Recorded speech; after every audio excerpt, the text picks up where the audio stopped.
자, 오늘 주제가 참 중요한 내용입니다. 성전 재건을 시작하다 이런 내용이에요. 성전 재건을 시작하다 이거예요. 성전 재건을. 뭔 얘기죠? 성전이 무너졌었다는 얘기예요. 우리 교회에 꼭 필요한 말씀입니다. 오늘 제가 말씀 준비하면서 보니까 그렇더라고요.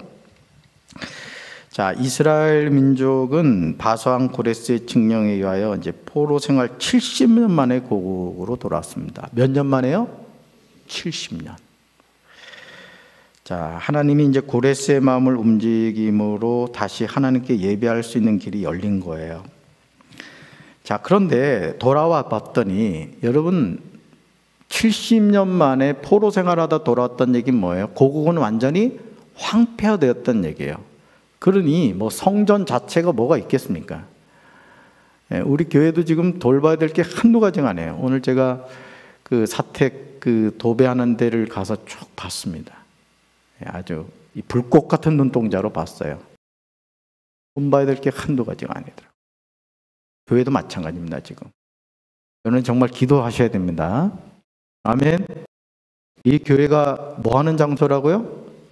만민이 기도하는 집입니다. 여러분 물권의 복 받으시기 바랍니다. 여러분 왜 우리가 돈을 많이 벌어야 됩니까? 하나님 일을 하려고 하는 거예요. 자, 무너진 예루살렘 성전을 이제 재건하는 일이 가장 중요하고도 우선해야 하는 과제였던 거죠. 왜냐하면 이스라엘 백성들의 신앙은 성전 중심이었거든요. 성전 중심이었습니다. 그래서 유대인들은 이 성전 재건을 위해서 무엇을 했느냐? 자, 첫째 봅시까? 자, 첫째 보여주세요. 자, 유다인들은 성전 재건을 위해 무엇을 했습니까? 첫째 읽습니다. 시작. 준비된 성전 건축이 되도록 했습니다. 아멘. 이 낱말 하나하나가 중요합니다. 준비된 성전 건축이 되도록 했다. 자, 바벨론 포로에서 해방되어 돌아온 유다인들은 2년의 세월을 보냈습니다. 2년. 자, 몇 년요? 몇 년 만에 돌아와서 70년 만에. 그러니까 얼마나 막 마음이 조급했겠어요. 그죠? 금방 뭔가 하고 싶은 마음이 있었을 텐데 2년여의 시간을 이렇게 지냈다는 거예요. 근데 이게 그냥 허송세월을 보낸 것이 아니에요. 이 기간 동안 백성들은 성전 건축을 위한 자재를 모으며 차근히 준비를 했다는 거예요. 우리 교회가 리모델링 해야 됩니다. 어찌 아멘을 안 하죠? 우리 교회 리모델링 해야 됩니다. 근데 번갯불에 콩고 먹듯이 하면 안 됩니다. 지금부터 기도하셔야 돼요. 아멘. 그리고 적금 불 수 있는 분은 적금도 부세요. 내가 건축원금 얼마 하겠다. 아닌 분은 아주 그냥 강력하게 기도하시면서 하나님, 제가 1억을 건축헌금을 하고 싶은데 하나님이 주십시오. 그렇게 기도하십시오. 그래가지고 해야 되는데, 자, 중요한 거는 뭐냐? 충분한 준비를 통해 해야 된다는 거예요. 그러기 위해서 뭐예요? 기도해야 돼. 기도. 아멘. 그래서 하나님께서 기뻐하시는 건축이 되기 위해서는 치밀한 계획을 세워야 됩니다. 그냥 땜빵식으로 이렇게 해서는 안 된다는 거예요. 하나님의 일은. 그리고 자, 치밀한 계획을 세워야 돼요. 따라합시다. 치밀한 계획을 세우자. 설계도를 만들자. 좋은 건축 자재를 확보하자. 아멘. 지금부터 기도하셔야 돼요. 성도들 기도하셔서 치밀한 계획 세우고 그 다음 설계도 만들고 좋은 건축 자재를 확보해야 된다. 그래서 문제없이 건축이 이루어지게 해야 된다는 거예요. 자, 성전을 건축하는 시기도 그냥 정하지 않았습니다. 솔로몬 성전과 비교하여 같은 연수를 나타내려고 했던 거예요. 그러니까 솔로몬이 언제 성전을 지었다, 그 역사적인 자료가 있잖아요. 그때를 맞춰서 했다는 거예요. 그래서 성전 건축을 시작한 둘째 달은 유대력으로 15일이라고 하는데 솔로몬이 성전의 기초를 놓은 것과 같은 시기였다는 거예요. 열왕기상 6장 1절을 보면 그렇습니다. 상당한 의미 부여를 하는 거죠. 자, 이처럼 유다인들은 모세 율법과 다윗의 가르침에 기초한 건축이 되도록 준비하면서 모든 백성이 기쁨으로 참여하는 헌신의 자리가 되도록 했다는 거예요. 여러분, 강경제일교회가 부흥하는 교회가 되려면은 우리 긍견 장로님 기도하셨습니다마는 유치부 교회부터 장년부에 이르기까지 모두 같은 곳을 바라봐야 돼요. 아멘? 그래야 됩니다. 그래야 교회가 되는 거예요. 소수의 몇몇 사람은 발에 땀이 나도록 뛰어다니는데, 예를 들어서 10명 가운데 1명은 발에 땀이 나는데 9명이 팔짱 끼고 있다. 그 교회는 소망이 없는 거예요. 여러분, 하나님은요, 하나님의 사람을 통해 역사하십니다. 오늘 이 연합속회 심야기도에 나오신 여러분들만이라도 성령 안에서 깨어서 하나님의 부르심에 순종하면 여러분 강경 뒤집어집니다. 강경제일교회 역사를 통하여 여러분, 하나님이 저와 여러분을 통하여 놀라운 일을 이루실 줄로 믿습니다. 그 한 사람이 되길 주님의 이름으로 축원합니다. 아멘이십니까? 자, 두 번째 같이 읽습니다. 모든 사람이 한 마음 한 뜻이 되었습니다. 아멘. 자, 유다인들은 성전 재건을 위해 무엇을 했습니까? 첫째가 뭐라 그랬죠? 첫째가 준비된 성전 건축이 되도록 했다고 했어요. 그죠? 둘째, 같이 읽습니다. 모든 사람이 한 마음 한 뜻이 되었습니다. 네. 자, 유다 백성의 성전 재건은 한두 사람의 주도로 이루어진 것이 아니에요. 유다인이면 누구든지 마음과 뜻을 같이하여 성전 재건에 참여하도록 했다는 거예요. 이게 중요합니다. 그러니까 여러분, 가정도 그렇죠. 가정도 그 가정이 복된 가정이 되려면, 뭔가 되는 가정이 되려면은 가장 중요한 것은요, 제가 남자라서 이런 얘기 한다고 또 오해하지 마십시오. 가장의 권위를 존중하셔야 됩니다. 남편이 시원찮아도 남편을 무시하면 안 돼요. 요즘 아이들이 쓰는 그 무시 앞에 들어가는 낱말 하나가 있는데 그 말을 제가 쓰지는 않겠어요. 남편을 그렇게 하면 안 돼요. 남편의 권위를 존중해야 됩니다. 예를 들어 어머니가 가장이다. 그 어머니 권위를 존중해야 돼. 하나님이 질서의 하나님입니다. 교회도 마찬가지예요. 담임 목사의 권위를 여러분이 존중해 주셔야 돼요. 또 장로님들의 권위를 존중해 주셔야 됩니다. 맘먹으려면 안 돼요. 그래야 그 교회가 바로 서가는 거예요. 그렇습니다. 자, 그런데 마음과 뜻을 같이하여 성전 재건에 참여하도록 했다는 거죠. 그래서 제사장이나 레위인만의 임무가 되지 않도록 일반 백성들도 성전 재건에 참여해 힘과 지혜를 모았다는 거예요. 그러니까 구경꾼이 없었다는 거죠. 하나님의 일을 함에 있어서 모두가 한 마음이 되어서 동참을 하니, 여러분, 하나님이 그러한 과정을 통해서 역사하시지 않겠습니까? 저는 우리 교회가 부흥하게 될 거 믿습니다. 근데 그것이 저 혼자 할 수 있는 일이 아니라는 거예요. 여러분이 한 마음 한 뜻이 되어 주셔야 돼요. 아멘? 그렇습니다. 그래서 20살이 넘는 레위인들은 성전 재건의 감독자로 일하면서 한 마음 한 뜻이 되었다. 또 고용된 일꾼들에게 강압적으로 일을 시키거나 권위적이지 않았기에 성전 재건 과정에서 갈등이나 불화가 일어나지 않았다는 거예요. 그래서 철저한 준비 과정이 필요한 겁니다. 기도로 준비해야 돼요. 또 좋은 자재를 준비해야 돼요. 또 좋은 사람들이 세워져야 됩니다. 예를 들어서 여러분들이 지금 하셔야 될 일 가운데 하나가 뭐냐면, 교회는 어쩔 수 없이 관리부 일이 많습니다. 특별히 이렇게 30년 넘는 건물을 가진 교회는 말할 것도 없는 거예요.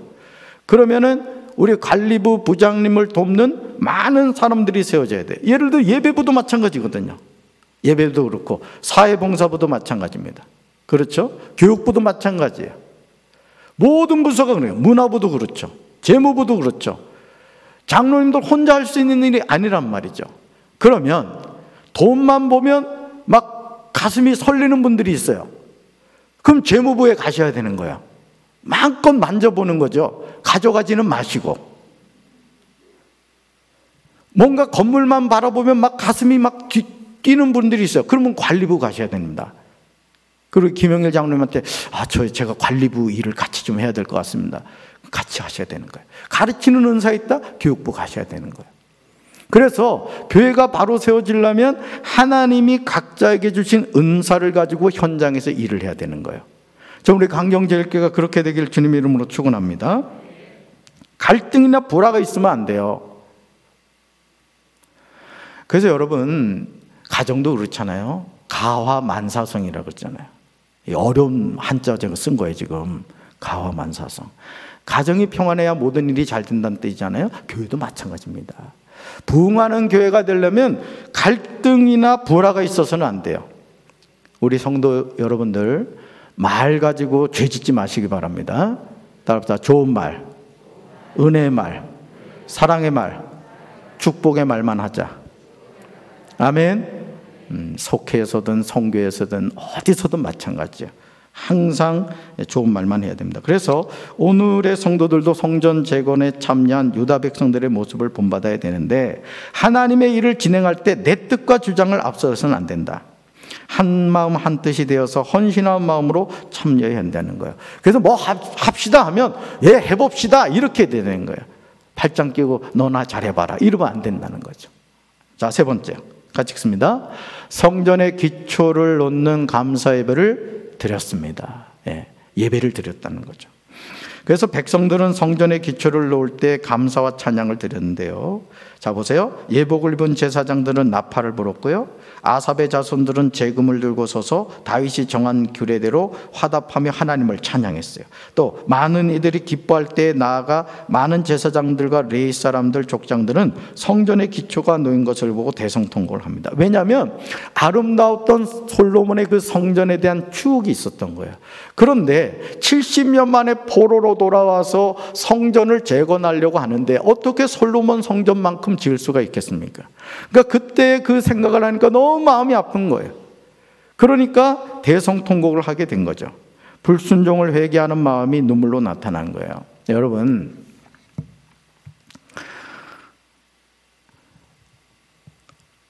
여러분이요, 제 마음에 계속 요즘 기도 나온 것 가운데 하나가 뭐냐면 이 강경 땅이 거룩해져야 돼요. 뭔 뜻인지 알죠? 교회 주변이 특히 거룩해져야 됩니다. 기도하시기 바랍니다. 자녀들 교육 문제도 좋지 않지만은 전국 어디도 교회 옆에 그런 교회 없습니다, 여러분. 이건 뭘 의미하느냐? 물론 우리 교회가 어떤 과정을 통해서 이곳으로 와서 성전을 건축했겠죠. 그렇지만 바꿔 말하면 우리가 정말 기도해야 될 가장 큰 문제 중에 하나로 저는 생각을 합니다. 우리 기도해서 정말 이 교회 주변이 거룩한 땅이 될 수 있도록 기도합시다. 아멘. 그렇게 돼야 될 줄로 좀 믿어요. 또 하나님이 그렇게 해주실 줄로 믿습니다. 그래서 즐거이 부르는 노래와 통곡은 감사와 회개의 마음을 나타내는 그들의 신앙 고백이었다는 거죠. 그래서 유다 백성들은 성전의 기초를 놓는 감사 예배를 통해 하나님 앞에서 감사와 기쁨, 회개와 헌신을 다짐했습니다. 그래서 하나님의 자녀들은 성전 중심의 신앙생활을 해야 됩니다. 코로나19 때문에 뭐 여러 가지 저기가 있겠습니다만은 여러분 솔직히 온라인 예배 들어보셨죠? 그렇죠? 예배가 됩니까? 물론 그것을 어떤 신학자들은 뭐 어떤 목사님들은 이것은 시대적인 흐름 가운데 하나다 이렇게 이야기를 합니다. 자, 그런데 보세요. 좋습니다. 코로나19 때문에 온라인 예배 드릴 수 있습니다. 그렇지만 우리 생활하는 많은 부분에 있어서 대면으로 진행되는 일들이 얼마나 많습니까? 여러분 식당 가서 식사 안 하십니까? 개인적인 일 다 보거든요. 그런데 교회에 예배 드리는 것만은 안 된다는 거예요. 이거 우리 회개해야 될 문제거든요. 아예 다 안 하면 상관없습니다. 근데 왜 예배 드리는 것만 온라인으로 하느냐 이거죠. 오늘 우리가 정말 이런 부분에 있어서 정말 하나님 앞에 우리 기도해야 됩니다. 솔직히. 아멘. 네, 그렇습니다. 그래서 우리가 성전 중심의 생활을 해야 돼요. 또 어떤 경우에도 하나님을 떠나서는 제대로 살 수가 없다. 그래서 성전을 잃어버렸던 사람은 아버지를 떠났다가 돌아온 탕자처럼 성전의 소중함을 누구보다 깊이 깨달아야 돼요. 그래서 여러분이 우리 강경제일교회 98년도에 지은 걸로 알고 있습니다. 제가 알기로는 98년도에 봉헌을 했는데 앞으로 우리가 정말 이 성전 단순히 건물만으로 보지 마시고 우리가 우리 때 예배드리지만 우리 후손들 또한 이 성전에서 예배를 드려야 됩니다. 그럼 우리가 이 성전을 잘 가꾸고 돌봐야 될 책임이 있는 거예요. 아멘? 오늘 성전 재건에 대한 말씀이 나와서 드리는 거지만은 정말 우리가 이 재정 때문에 어떤 성전 재건을 하는 부분에 있어서 어려움 겪지 않고 정말 우리가 하나님의 큰 일을 감당할 수 있게 되기를 주님의 이름으로 축원합니다. 그래서 유다 백성들처럼 하나님의 성전을 내 삶의 중심 자리에 두고 성전을 위한 일에 언제라도 한마음 한뜻이 되어 참여하는 우리 강경제일교회 성도들 되길 주님의 이름으로 축원합니다. 자, 질문 한번 보겠어요. 첫째, 성전 건축은 어떤 과정으로 이루어져야 할까요? 라는 거예요. 사실 이 성전 건축하고 교회가 그 문제가 생긴 경우 많습니다. 우리 강경제일교회는 어땠나 모르겠습니다. 성전 건축 잘 해놓고 쌈박질하고 교회가 막 일파만파 이렇게 되는 경우가 있습니다. 오늘 말씀을 통해 우리가 어떤 걸 알았죠? 70년 만에 돌아왔지만 2년 동안 성전 자재 준비했다는 거예요. 그러니까 우리가 어떤 일이든지 기도가 뒷받침돼야 될 줄로 믿습니다. 자, 두 번째요. 교회 건축이나 선교 사업에서 일어나는 갈등은 어떻게 해결해야 할까요? 이게요. 갈등이 없을 수가 없습니다. 이럴 때 내 주장을 펼치면 안 됩니다. 항상 하나님의 뜻을 존중하고 합력해서 선을 이루어야 될 줄로 믿습니다. 자, 세 번째 질문이에요. 내 삶에서 성전의 중요성과 역할은 무엇입니까? 이거요. 여러분, 성전이 여러분에게 중요합니까? 여러분, 교회에 오시면 관심 가지세요? 교회 이렇게 좀 살펴보십니까? 내가 이 교회에서 해야 할 일이 뭔가 그런 생각하세요? 저는 우리 성도들 마음속에 그런 마음 갖게 되길 바랍니다. 예. 하나님이 어떤 축복 주시면 그것이 내가 하나님을 위하여 뭘 할까? 이런 마음 갖게 되시길 바라요. 아멘? 그렇게 되시길 바랍니다. 자, 삶의 적용 볼까요? 우리 교회가 거룩한 성소가 되기 위해서 내가 가장 먼저 해야 할 일이 무엇인가 생각해 봅시다 했어요. 거룩한 성소가 되기 위해서 첫째, 거룩한 성도가 돼야 됩니다. 예. 교회는 건물은 아니에요. 교회 안에 어떤 성도가 있느냐가 중요합니다. 저도 완벽한 목사는 아닙니다. 그러나 주님 앞에 진실한 목사로 살기를 늘 기도합니다. 저는 우리 강경제일교회 성도들이 거룩한 성도들 되길 바랍니다. 예. 아멘. 그리고 여러분이 이 강경지역, 논산, 어디를 가든지 강경제일교회 성도들 때문에 이 지역사회가 살만한 지역이라는 그런 아름다운 소문이 있게 되기를 주님의 이름으로 축원합니다. 우리 시간 같이 한번 기도합시다.